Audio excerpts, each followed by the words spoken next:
focusing on discipling and discipleship. And we would like you to have 2 or 3 goals for the next 6 months. How you're going to work on this certain thing, discipleship. See, how to make disciples. So, then the first row here is about the goal. And there's more things here in between. It's for helping you to be more specific. But the third thing is, the most important next step. Okay, we have a goal, and then the next step. What do we need to know? What do we need to find out?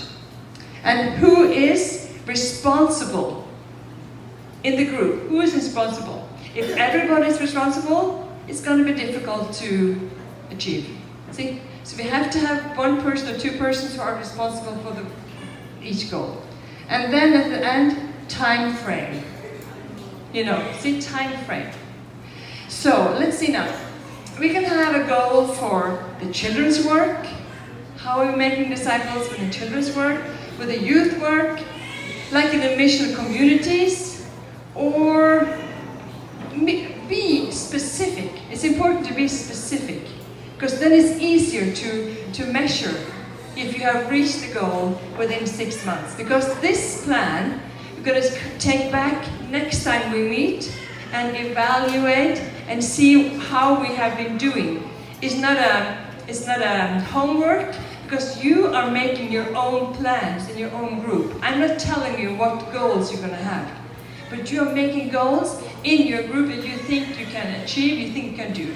Some of the plans, maybe we're going to experience that over this period of time. Sometimes we make goals that are way too far for us, but that is difficult. We can continue on the same goal next time. But it's also important to don't make too short, too easy goals. So challenge yourself and discuss in the group what do you think could be a good measure of goals. Ska vi säga något exempel? Okay, du kan säga något exempel. This was Norwegian, okay? It's not gonna ask. Yeah, the thing is that if the focus is going to be on discipleship, you have to think, okay, who do we want to make disciples of? I mean, who is the focus? Are we talking about in our life groups? They want to see every member in our life group going as a disciple in the next 6 months. To find out, well, what's the problem? Where's the challenges now with the people here? What are the challenges in our life group, if that's the focus now, okay? If the goal is that each person in our life group in the next 6 months will be able to, let's say, share his testimony with a friend. Okay? That could be one thing we want to do, because we see in our life groups now, we're worshiping, we're not reaching out. So we can make a definite plan for that.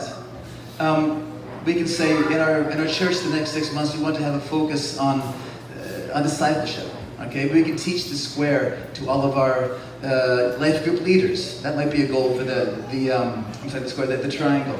It could be that the goal for the leadership team is that we want to train all of our life group leaders in the next 6 months and how to use the triangle to make disciples. That's one goal, okay? Now make sure that you always have 1 person who's responsible for that, to make sure the goal is done. Not 1 person to do everything, but to make sure that it is done. Okay? The most important next step could be, okay, we're going to gather our life group leaders in 2 weeks' time and do a teaching on the triangle. Okay? Something like that. But the whole point is now, how can we make plans that will help us move in that direction? When they come back from this gathering here, we have to know what to do. We don't want to just come back and ask people, okay, what's the best thing to do now? We have to make a plan now. How can we start taking this in the right direction so we see more people making disciples, living as disciples, and making disciples in our church? Okay? Is this come on? I suggest now we take a little break. When we let's take 5 minutes now and get a cup of coffee or whatever you want, and then in about 5 minutes time, take your coffee with you into the groups, and then we're going to lead you into the next step. We do that. Would be very nice if there is a possibility for you as a group.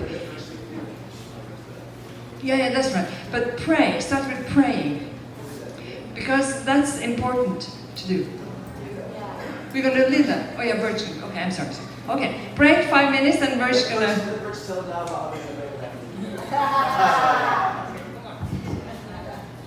Right. So some of the groups may need to, or some of the churches may need to regroup if needed. Pero yung mga maliliit na churches, churches na 10 or below lang yun nandito, just retain with your group. But for those churches na marami yun nandito, it is ideal that you will group according to your huddles or life groups or missional community.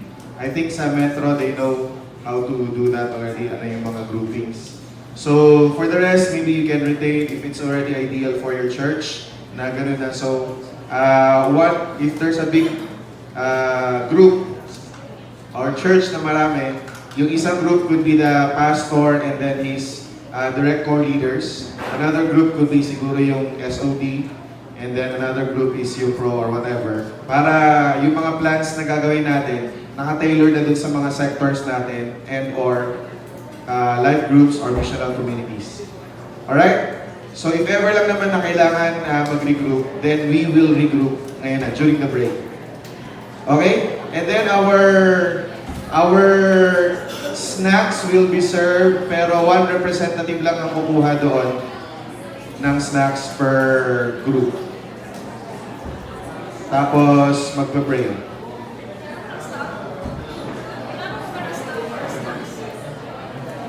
Stop.